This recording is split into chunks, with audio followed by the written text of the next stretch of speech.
Welcome back to the channel, folks, where we dive into the wild, wonderful world of men transforming into women in all kinds of fascinating ways. If that's your vibe, don't forget to smash that subscribe button and give this video a thumbs up. Now let's jump right into today's story. Chapter 13.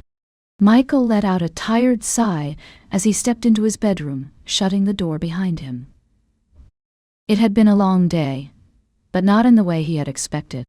After a week of knowing what was coming, he'd anticipated feeling unsettled, dysphoric even, as the changes began to take hold. But instead, the day had been marked by an unsettling sense of normalcy, as if the extraordinary situation he found himself in was somehow becoming ordinary. I'm turning into another person, and yet today felt like just another Tuesday, he thought, running a hand through his increasingly lighter hair. As he pulled off his tie and unbuttoned his shirt, he found himself replaying the morning in his head, specifically Claire's impromptu makeup tutorial. He had sat on the edge of the bathroom counter while she worked, explaining each step in a calm, patient voice. Foundation, concealer, blending, things he had never given a second thought to before. She had guided his hands, showing him how to apply it himself, correcting his technique with small, affectionate nudges. "You need to use a lighter touch," she had instructed, adjusting his grip on the brush. "You're not sanding wood. You're enhancing features." "I'm not enhancing anything," he had protested. "I'm trying to hide the fact that my face is morphing into yours." Claire had chuckled at that. "True, winged, but the principles are the same. And trust me, you'll need these skills in a few weeks. Might as well start learning now." "Great," he'd muttered. "Add contouring to my resume alongside DN, a restructuring and chromosomal reconfiguration. And the strangest part. Dot. It had felt weirdly natural, like a mother teaching her daughter. The thought had struck him as Claire carefully showed him how to apply concealer to mask the softening lines of his face, to recreate through makeup the more angular jawline he was rapidly losing.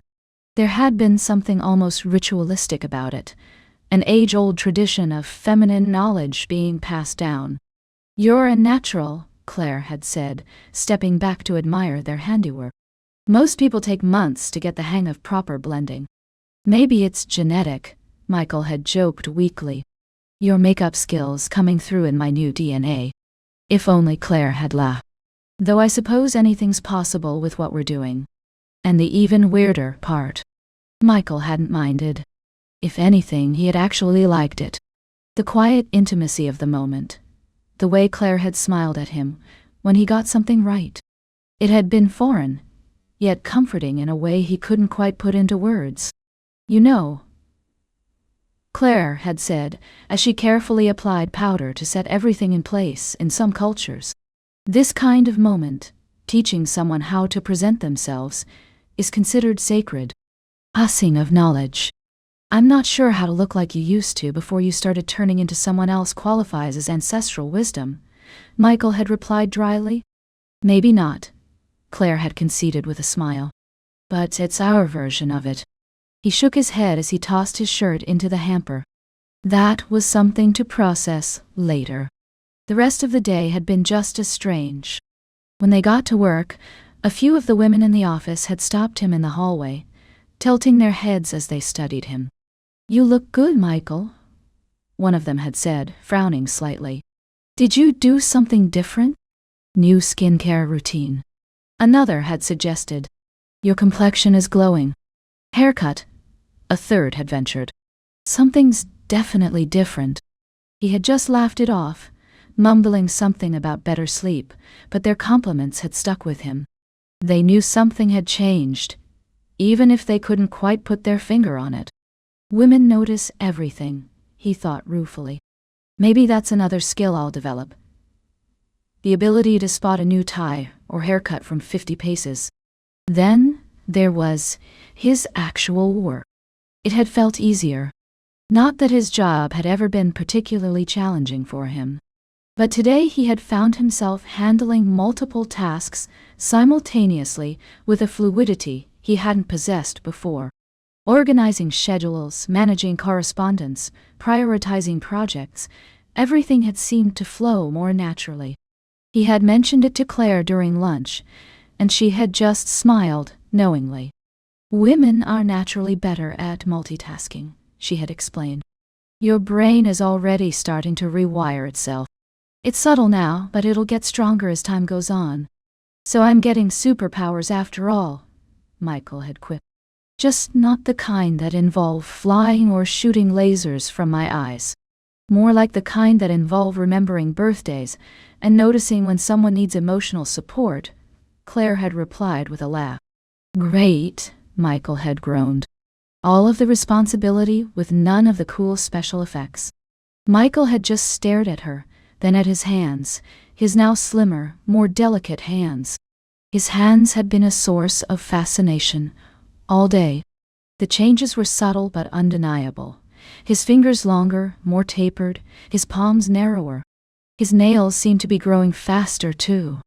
He'd already had to file them down once to maintain the appearance of normalcy. And that was another thing. Typing had felt different. His fingers were more agile, gliding across the keyboard with a precision he hadn't had before. It wasn't a massive change, but it was noticeable. I'm typing about 20% faster, he had told John during a brief meeting in his office. And my error rate has dropped to almost 0. Silver linings, John had replied with a wink.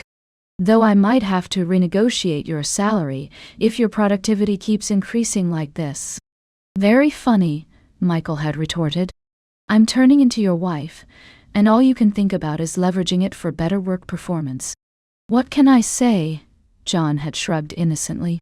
I'm a businessman, always looking for the angle. And this was only day one.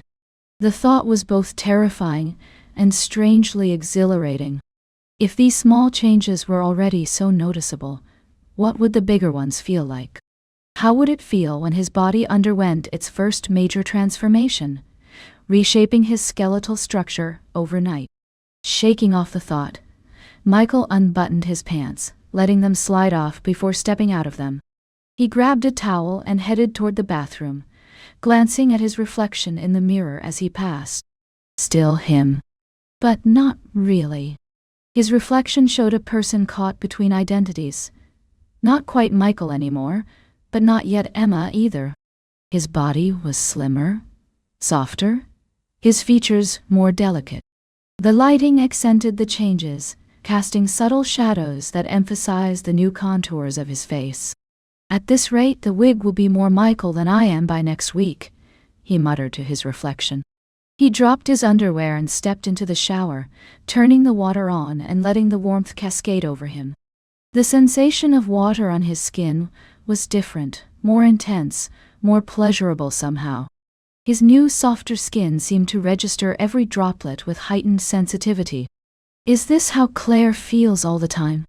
He wondered aloud, running his hands over his arms, his chest, his abdomen. Like every sensation is dialed up to 11. His body felt foreign beneath his touch, familiar territory becoming unexplored landscape. His chest was definitely changing. There was a tenderness developing, a subtle swelling that hadn't been there before. Not noticeable to others yet, but unmistakable to him. It's starting, he thought, a strange flutter of nerves and curiosity mingling in his stomach. This is really happening. As he stood there, eyes closed, he exhaled slowly. What would tomorrow bring? More changes, certainly. But also, perhaps, more of this strange, unexpected comfort with the process. This sense that, bizarre as it was, his transformation wasn't some horror movie scenario, but simply a transition. A path from one state of being to another. Everything was changing. And, strangely enough, it all felt kind of natural. The thought should have alarmed him more than it did. Shouldn't he be fighting this, railing against the loss of his masculine identity? But instead, he found himself curious, fascinated by the changes taking place within his own body and mind. Maybe this is how it had to be, he mused as he rinsed the shampoo from his increasingly silky hair. Maybe the retrovirus doesn't just change your body. It changes how you feel about the change. Or maybe, just maybe, he was simply adapting, as humans always do, to his new reality. Finding a way to make peace with the extraordinary circumstances he found himself in. Whatever the case, as Michael stepped out of the shower and wrapped a towel around his increasingly narrow waist, he couldn't deny the strange, unexpected comfort he felt in his slowly transforming skin. Chapter 14. It was the middle of the second week, and Michael was settling into his new normal at work. The changes had been gradual, but undeniable. His face had softened, his hair had continued to lighten, and his body had continued its slow but steady reshaping. Most noticeably, his mind had been adapting too. Tasks that once required effort now flowed effortlessly, and his ability to juggle multiple things at once had improved significantly. It's like someone upgraded my operating system, he thought as he sorted through John's correspondence, organizing it with an efficiency he'd never possessed before. Version, Michael, 2.0. Now, with multitasking capabilities and accelerated processing. The physical changes were accelerating too. That morning, as he'd dressed for work, he'd noticed his shirts fitting differently across his chest. A subtle but unmistakable swelling that required increasingly creative layering to conceal. His waist had narrowed further, his hips beginning to flare ever so slightly. Even his voice had started to change, the deep resonance giving way to a lighter, more melodic quality that he had to consciously deepen during business calls. Claire had been right about the makeup. It had become an essential part of his morning routine. A complex dance of contouring and concealing to maintain the illusion of his former self. Each day it took a little more effort, required a little more artistry, to create the face that people recognized as Michael. But today, something was off. He'd felt it from the moment he woke up. A strange restlessness, a tingling beneath his skin, as if his body was preparing for something. Throughout the morning, the sensation had grown stronger, more insistent. But he'd pushed through it, determined to maintain normalcy for as long as possible. As he sat at his desk, typing away at his computer, a wave of heat suddenly washed over him. At first, he thought maybe the office temperature had been turned up. But within minutes, it became clear that wasn't the case. This is internal, he realized, his heart rate accelerating.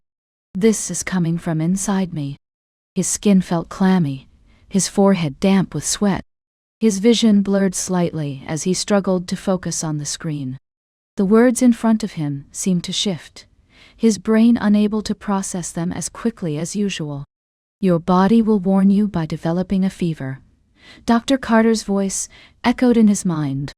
And then you'll be unconscious for about a day as your skeletal structure undergoes a significant shift. Not now, he whispered desperately. Not here, not at work. He blinked a few times, trying to clear his head, but it only got worse. The heat spread through his body like a fever, making him feel sluggish and disoriented. His hands trembled slightly as he reached for his water bottle, but even that felt like too much effort. The water sloshed over the rim as he brought it to his lips, his fine motor control deteriorating rapidly. He could feel it now, a deep, pervasive ache spreading through his bones, as if they were softening, preparing to reshape themselves. It's happening, he thought, a wave of panic rising in his chest. The first major transformation. I need to get out of here. He was spacing out, barely aware of what was happening around him. Janice from accounting stopped by his desk, saying something about expense reports. But her words sounded distant, muffled, as if she were speaking underwater. He nodded vaguely. hoping his response was appropriate, as sweat beaded on his forehead. "Are you feeling all right, Michael?" she asked, her brow furrowing with concern. "You look flushed." "I'm fine," he managed, the words feeling thick in his mouth. "Just a headache." She didn't look convinced, but continued chatting, completely unaware that the person she was talking to was in the early stages of a complete physical transformation. If she only knew, he thought distantly. If she could see what's happening beneath my skin right now. Then, suddenly, a voice cut through the haze. "Hey, Michael." Michael blinked and looked up to see John standing next to his desk, studying him with sharp, assessing eyes. "You okay, man?" John asked, his tone casual but firm. That's when Michael realized John's eyes weren't just concerned. They were knowing. He can tell, Michael thought. He knows it's starting. Michael tried to respond, but the words felt jumbled in his mouth, his tongue suddenly clumsy. His shirt collar felt too tight, constricting, as if his neck was already beginning to change shape. Michael opened his mouth to respond, but before he could, John's expression shifted, and he pulled out his phone. "Yeah. This is John," he said smoothly, as if answering a call. "Wait. What? Oh no. That's terrible." Michael furrowed his brows in confusion, trying to focus on what John was doing. "There's no call," he realized, through the fog in his brain. "This is the cover story. This is the extraction plan."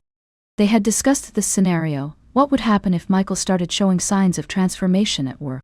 But experiencing it was surreal, like watching a play he'd rehearsed but never expected to perform.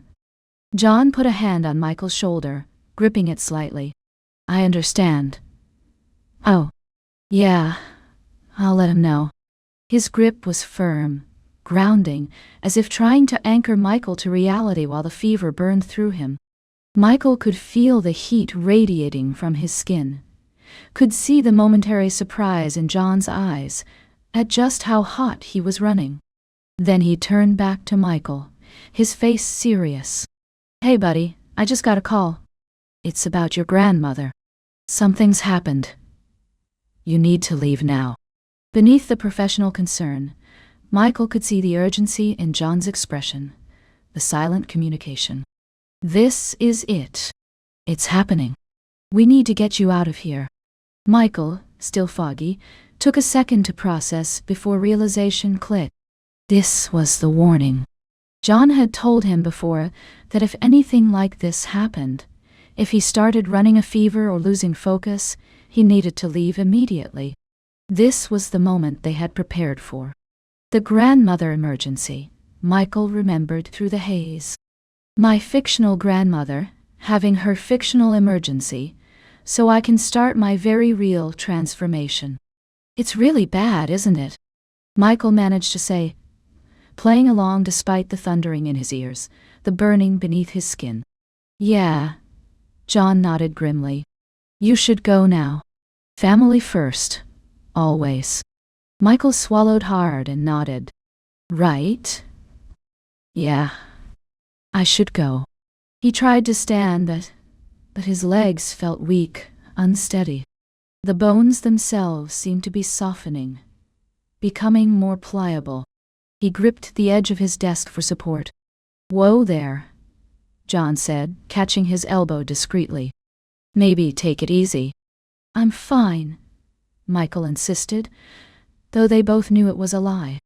"Just shocked about Grandma." John gave him a quick nod before stepping back toward his office. As he walked away, Michael heard him pulling out his phone again.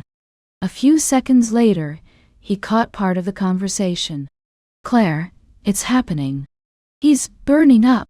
You need to come get him. He's in no shape to drive." The urgency in John's voice was unmistakable, even through Michael's increasingly foggy consciousness. This wasn't just the beginning of a transformation. This was a medical emergency playing out in real time. Michael didn't wait to hear more. "Got to get out of here," he thought, struggling to maintain his composure. before anyone notices my face literally changing shape, because he could feel it happening now, the subtle shifting beneath his skin. The bones of his face beginning their slow, inexorable restructuring. His jaw ached, his cheekbones felt pressure from within, as if being gently pushed into new positions. Moving as quickly as he could without drawing attention, he gathered his things, shoving his laptop into his bag and grabbing his coat. His hands were shaking, his vision still slightly unfocused, but he forced himself to stay steady. "Don't collapse," he told himself. "Just make it to the elevator. Claire will be waiting downstairs." He could not afford to collapse here. With one last glance around the office, he slung his bag over his shoulder and made his way toward the elevator.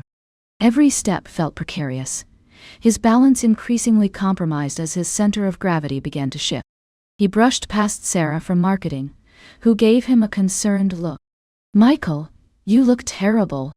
Are you sick?" "Family emergency," he managed to say, the words feeling foreign in his mouth. "My grandmother." "Oh, I'm so sorry," she said, her expression softening. "Let me know if there's anything I can do." He nodded, not trusting himself to speak further, and continued his slow, careful progress toward the elevator. The hallway seemed to stretch endlessly before him, the elevator a distant sanctuary. His clothes felt wrong against his skin, too rough, too restrictive. His jacket hung awkwardly on his increasingly narrower shoulders, his pants looser around his waist, but tighter across his subtly widening hips.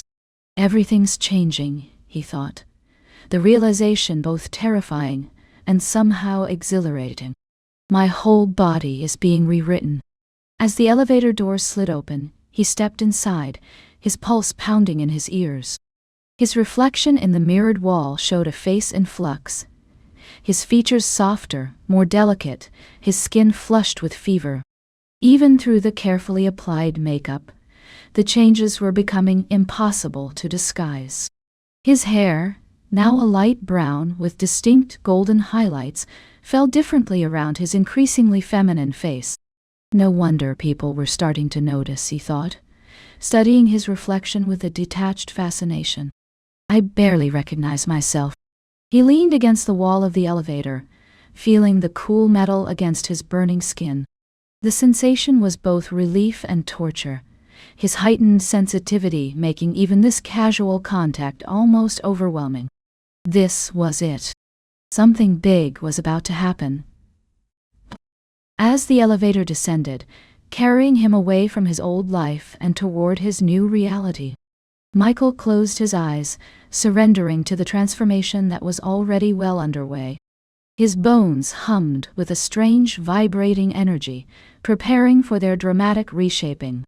His consciousness was beginning to drift, the promised unconsciousness approaching like a dark wave on the horizon. "So this is what becoming someone else feels like," he thought, as the elevator continued its descent. "Like burning from the inside out."